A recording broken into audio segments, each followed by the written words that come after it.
to talk today about shooting for the moon, but mostly failure and risk.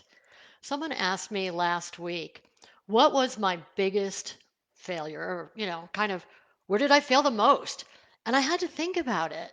It's like, of course, first of all, you never want to remember all your failures. Those are the things that are like recessed way in the back of your head. But I had to think, like, did they mean as an entrepreneur? Did they mean as a mother? Did they mean as a daughter to my mom? Did they mean as a sibling? I mean, I got failures in my path behind me, all a path trail behind very far. So I had to really think about it. And when I thought, what failure really kind of helped me launch into this epic success, I think it's a series of things along the way. But the one that comes to my mind was really being an author. Writing Money Secrets was something, a vision that I had for over a decade. And I remember someone asking me, how long did it take to write your book? And I said, a decade, because it really did take me that long. For a while, I always knew I would be an author, and I talked about it, but all it was a dream. I didn't do anything about it. I didn't put any steps in place to make it happen. And one day it hit me, am I going to keep talking about this or do it? And I was supposed to be in New York. I was on the board of Elmira College where I went to undergrad. And I was supposed to be in Elmira for a weekend. And I ended up not going. I was like, I can't do this. I need to write this book. And believe it or not, I went up into our tree house for 5 straight days. I added the extension cord for electricity for my laptop, and I actually wrote Money Secrets in 5 days. I'm thinking this manuscript is fantastic. Yay! And then all of a sudden, the hard things come into play. A manuscript is just a manuscript. You have to find a place to deliver it to book form. That was hard. Failure after failure after failure, false starts after false starts, which why it took me a decade. So when you think about sometimes our greatest failures turn into our biggest gift, that decade of dreaming before it came into fruition actually turned out to be this great timing because Money Secrets turned out to be a #1 bestseller and it won 4 book awards. And it really is the pivotal document for our firm at Wealth Legacy Institute on our foundation of how we manage money. I absolutely love this book. However, 5 years ago or 10 years ago, I don't think I was in the space that I needed to be to deliver the book that came out to be in people's hands. So, no matter how much research we do or attempt at uh, overcoming obstacles, there's always something that comes into our path. And for me on writing Money Secrets, what I needed was a guide. I needed somebody to help me. I needed a mentor. Now, I had an editor, I had different things, but I needed a book shepherd. And once I hired that book shepherd, all of a sudden the book, we had a cover design, we had the editing done, we had the graphics put into place, we had the publishing company to do it, and we had understanding how to get on Amazon and how to sell books.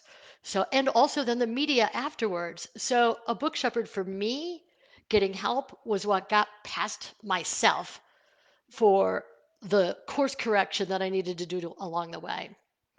So, there's a big difference between interest, wanting to write the book, and commitment, 100% diving in. And when I stayed home in Denver to write that book in the treehouse was the commitment. And then believing that I got this far, I need to get to the other side to hire help. So you always got to look for the push to get to that next step because on our own, risk is hard. It's frightening, it's scary, and we have to be in our heart, not our head, to be able to be courageous.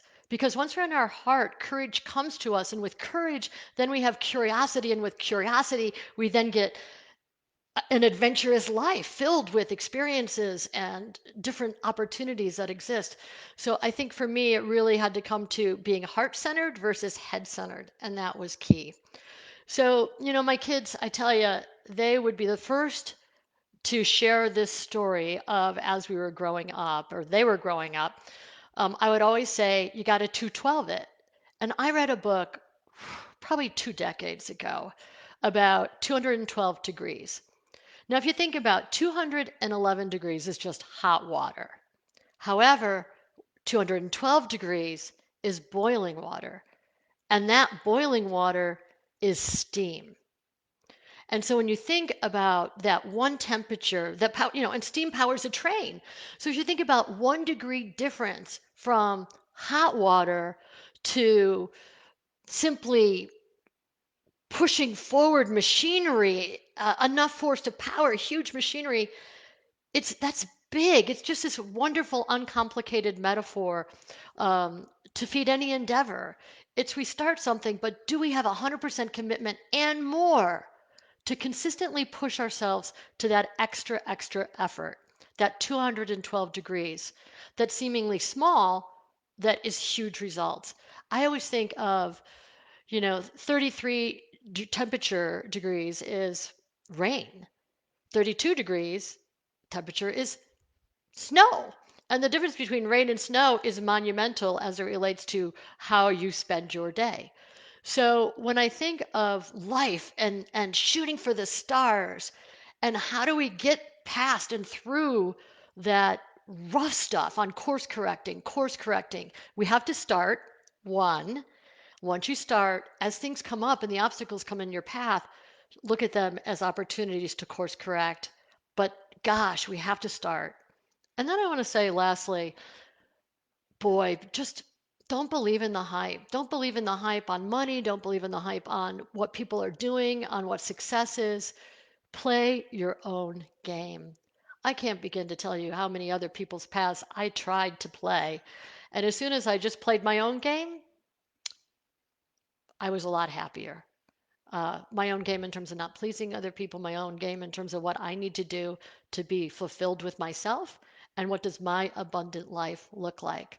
So when you think about what scares you to death, um, tell me.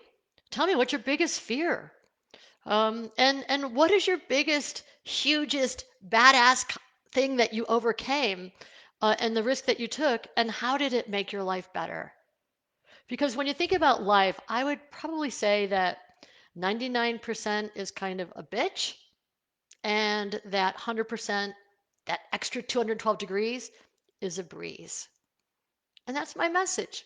So have a super, super day, and I look forward to catching up with you again soon. Thank you.